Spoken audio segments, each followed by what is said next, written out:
지난 7월 경북 예천에서 집중호우 수색자를 수색하다 해병대원 한 명이 급류에 휘말려 순직한 사건이 발생했습니다. 일명 최상병 사망 사건으로 불리고 있습니다. 하지만 최근에 해당 사건을 조사하던 해병대 수사단장이 갑작스럽게 해임됐습니다. 그 이유는 최상병이 소속된 해병대 1사단 사단장을 비롯해 관계자 8명을 업무상 과실치사 혐의가 있다는 내용을 경찰에 이첩했기 때문입니다. 박정훈 대령이 경찰에 이첩한 것은 해병대 수사단이 최상병 사망 사건을 조사한 수사보고서였는데요. 경찰에 이첩하기 전에 국방부 장관에게 결재까지 받은 수사보고서였습니다. 하지만 국방부는 여러 이유를 대면서 경찰에 이첩하는 것을 보류하라는 지시를 내리게 되는데요. 박정훈 대령이 해당 지시를 따르지 않고 경찰에 이첩하게 되면서 항명 혐의로 입건시키게 됩니다. 결국 수사보고서는 국방부 직할 수사본부로 이관되어 재검토되고 있고 박정훈 대령은 군검찰 수사심의위에서 수사를 받을 예정입니다. 제가 이번 사건을 조사하다 보니 해당 내용이 DP2의 내용과 굉장히 유사하다고 느꼈는데요. 왜냐하면 박정훈 대령의 행동이 DP2의 임지섭 대위의 행동과 굉장히 비슷해 보였기 때문입니다. 하지만 현재 수사가 진행 중에 있기 때문에 박정훈 대령의 행동이 옳은 행동인지는 조금 더 지켜봐야 될 것 같습니다. 그래서 오늘은 이번 사건의 전말에 대해서 알아보고 의문점 3가지에 대해 제시해 보려고 합니다.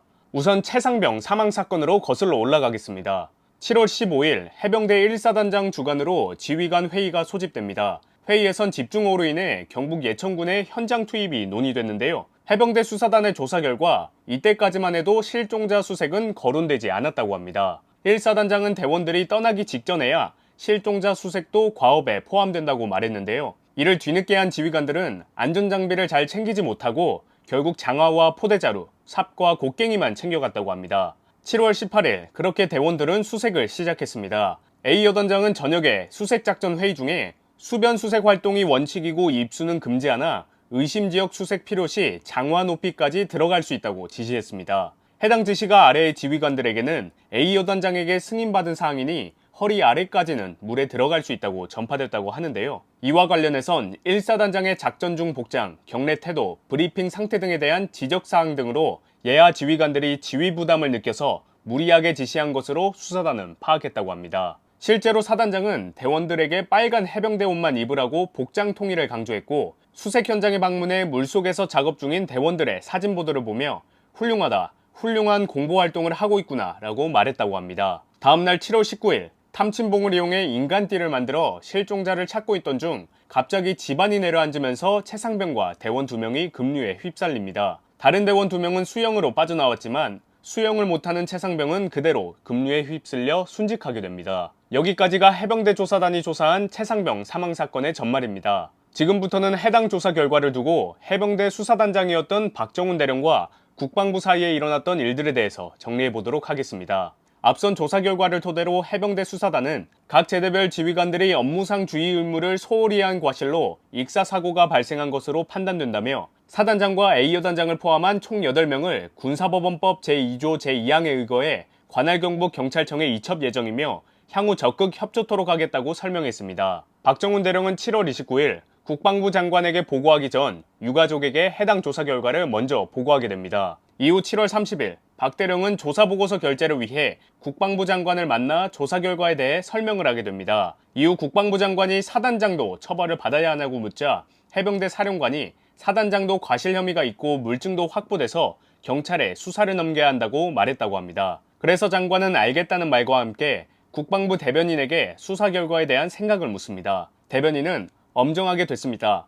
사단장까지 처벌하게 된다면 국민들이 봤을 때 아주 엄정하게 수사가 됐고 설명이 잘 될 것 같습니다. 수사가 아주 잘 된 것 같습니다 라고 말했고 정책실장 또한 이 정도면 충분히 수사가 잘 된 것 같고 문제는 없는 것 같습니다 라고 말했다고 합니다. 그렇게 보고는 마쳤고 국방부 장관은 헤어지기 전에 박정훈 대령과 악수를 하면서 수고했다고 전했다고 합니다. 그날 오후 해병대 조사단은 다음날 있을 언론 브리핑을 준비하고 있었습니다. 그러던 중 대통령 직속인 국가안보실로부터 전화가 오게 되는데요. 안보실로부터 수사자료를 보내달라고 요청을 받지만 박정훈 대령은 거절하게 됩니다. 하지만 안보실의 거듭된 요구에 결국 다음날 발표할 언론 브리핑 자료를 줬다고 합니다. 다음날인 7월 31일 오후 2시에 예정이었던 언론 브리핑이 1시에 갑자기 취소가 되고 국방부는 법률적 검토가 필요하다며 조사보고서를 경찰에 이첩하지 말라고 명령하게 됩니다. 논란의 전화가 박정훈 대령에게 오게 됩니다. 바로 유재은 법무관리관에 전화인데요. 둘은 총 5번의 전화통화를 하게 됩니다. 첫 번째 전화에서 그녀는 과실 부분에 있어서 직접적인 과실이 있는 사람으로 한정하라고 했고,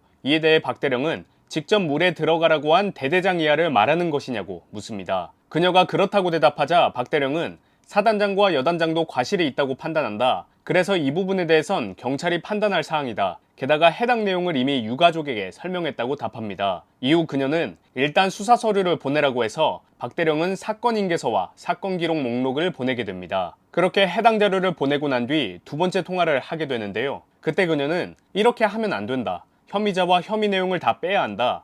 업무상 과실치사 혐의 제목도 빼라고 했다고 합니다. 박대령은 이미 유가족에게 설명을 다 한 부분이고 왜 빼고 경찰에 넘기라고 하는 것이냐고 묻습니다. 왜냐하면 사건 인계서에서 해당 내용을 빼게 되면 사망사고가 났다는 것밖에 남는 게 없기 때문이라고 합니다. 이후 네 번째 통화에선 박대령의 언성을 높이며 나한테 혐의자, 혐의사실, 죄명을 빼라고 하는 것이 외압으로 느껴진다. 제3자가 들으면 어떻게 생각할지를 생각해서 나에게 말을 조심히 했으면 좋겠다라고 말하며 말싸움을 했다고 합니다. 그리고 마지막 5번째 통화에서 박대령은 오전에 언성을 높여서 미안하지만 사실 나한텐 장관님 결제본이 있다. 장관님 결제본을 지금 와서 수정하게 된다면 나는 그게 우려스럽다고 말하자 유재훈 법무관리관은 깜짝 놀라며 장관님 결제를 받았다고요? 그럼 다시 차관님하고 얘기해보겠습니다고 하며 전화가 끝나게 됩니다. 몇 번째 통화에서 나눈 대화인진 모르겠지만 박대령은 그녀에게 나한테 얘기하는 것이 장관님의 지시냐 라고 질문했는데 그녀가 그건 아니다라며 자기는 옆에서 들었다고 말했다고 합니다. 즉 그녀의 요구는 국방부 장관의 지시는 아닌 것으로 드러났습니다. 그렇게 통화가 있고 나서 이번에는 신범철 국방부 차관이 해병대 사령관에게 문자를 보내게 됩니다. 그는 혐의자와 혐의 내용 그리고 죄명까지 다 빼라고 지시하는데요.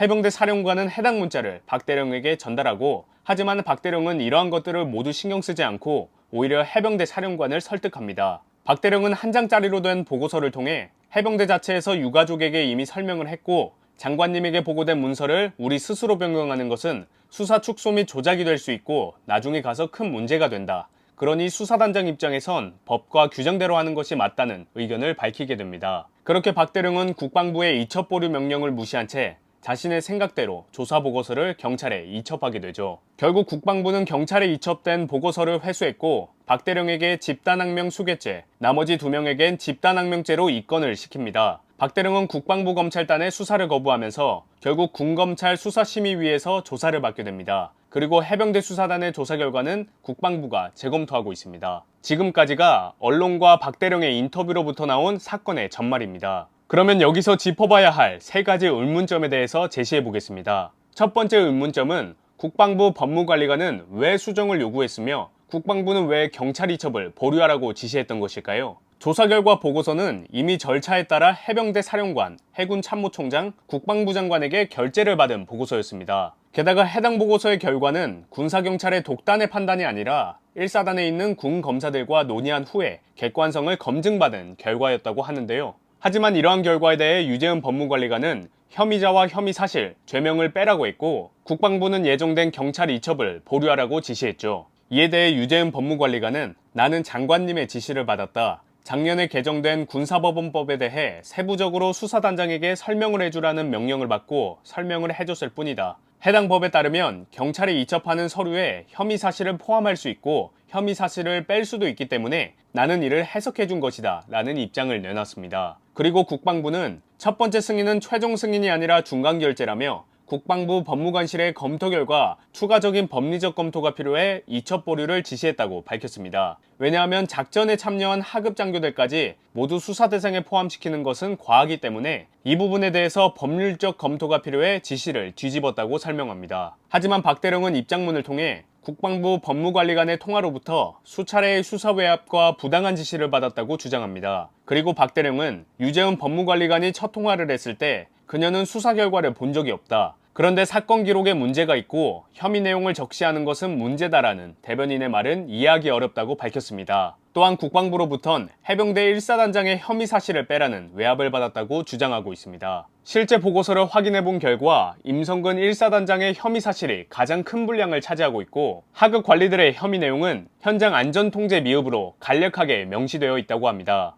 또한 법이 개정된 후 경찰에 이첩된 사건은 총 6건에 달하는데 그 중에서 혐의 사실이 빼진 채 전달된 경우는 한 건도 없었다고 합니다. 두 번째 의문점은 왜 이첩 보류 내용을 문서로 지시하지 않고 구두로 지시한 것이냐라는 것입니다. 국방부와 해병대 사령부는 7월 31일에 해병대 사령관에게 경찰 이첩을 보류하라고 지시했다고 합니다. 그리고 김계환 해병대 사령관은 박대령에게 경찰 이첩 명기를 그날에 지시했다고 주장합니다. 하지만 박대령은 이에 대해 저는 해병대 사령관님의 명을 생명처럼 생각한다. 사령관님께서는 명시적으로 보류하라는 지시를 하신 적이 없다고 말하며 장관님 결재를 받은 보고서를 법대로 이첩한 것이라는 입장을 보이고 있습니다. 과거 사성장군을 지낸 김병주 의원은 이에 대해 국방부에서 전방위적으로 압박을 한 것 같다고 말합니다. 이첩 보류는 장관이 서면으로 지시하면 누구든 다 따르기 때문에 간단한 절차다. 하지만 국방부 본인들도 이것이 직권남용인 것을 알기 때문에 문서로 못했던 것이고 구두로 의도를 전달해서 알아서 누군가가 이첩 보류를 해주길 원했던 것이 아닌가라고 주장합니다. 마지막 의문점은 왜 국가안보실이 장관의 결재까지 받은 보고서를 요구했는가 합니다. 7월 30일 국가안보실의 거듭된 요구로 인해서 박대령은 수사자료 대신 언론 브리핑 자료를 주게 되는데요. 공교롭게도 해당 브리핑 자료를 준 이후에 외압과 비슷한 사건들이 일어나기 시작합니다. 5번의 유재은 법무관리관의 전화, 신범철 국방부 차관의 압박 문자, 해병대 사령부의 이첩 보류 명령 등이 말이죠. 하지만 이에 대해 대통령실은 가짜뉴스라고 반박하고 있습니다. 대통령실은 국가안보실에서 무엇을 수정해서 절차가 어그러지는 상황은 전혀 없었다고 본다고 입장을 밝혔습니다. 이런 상황에 대해 더불어민주당 강선우 대변인은 현재 김태효 국가안보실 1차장과 이종석 국방부 장관, 임성근 해병대 1사단장이 이명박 정부 청와대에서 함께 근무했다는 사실을 근거로 대통령실 개입 의혹을 제기 중에 있습니다. 또한 김병주 의원은 이러한 사건이 벌어지게 된 이유에 대해 사건을 축소 및 은폐하려고 하거나 사단장과 여단장과 같은 특정인을 구하기 위해 벌어졌을 것이라며 조사가 더 필요한 상황이라고 말했습니다. 최상병 사건이 일어나게 된 배경을 조사하고 이를 경찰에 이첩하기만 하면 되는 어찌 보면 간단한 수사가 왜 이렇게 커지고 있는 것일까요? 국방부의 말처럼 해병대 수사단의 보고서는 하급 장교들까지 과하게 책임을 묻는 비상식적인 보고서였을까요? 아니면 박정훈 대령의 말처럼 윗선의 개입을 통해서 사건을 축소하고 은폐하려고 하는 것일까요? 이와 관련해선 국방부가 재검토를 하고 있고 박정훈 대령에 대한 수사도 계속 이어질 예정입니다. 그는 최상병의 억울한 죽음을 밝히려 했던 참된 해병일지 아니면 군의 명령을 어겨 집단항명 수괴죄를 받아야 할 해병일지는 조금 더 기다려봐야 알 것 같습니다. 해당 사건에 대한 여러분들의 의견을 댓글로 남겨주시길 바라며 저는 다음 영상에서 찾아뵙겠습니다. 최소한의 시사를 제가 쉽고 간결하게 알려드리겠습니다. 구독을 통해 매주 뜨거운 시사를 확인하세요.